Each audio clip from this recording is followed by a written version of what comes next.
bansa, mga kababayan, meron tayong mga pambansang pambansang ganyan, pambansang bulaklak. Anong pambansang bulaklak?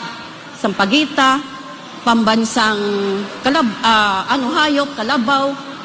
May pangbansang ganito, oh. Alam niyo 'yon? Oh. Pero hindi natin ini-expect nagkaroon tayo ng pambansang tatay. Sino 'yon? Oh. Yon, si Duterte, tumayo talaga si Brad. Meron tayo, ngayon hindi lang siya naging pambansang tatay. Ewan ko anong nangyari, bakit maraming siyang anak doon sa ibang bansa.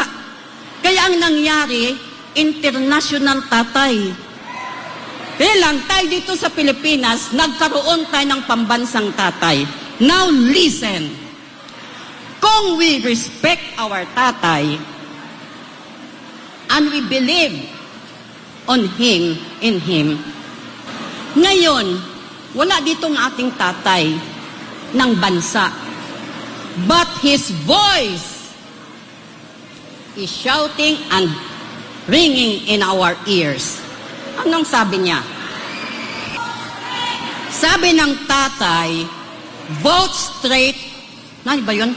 Vote straight PDP.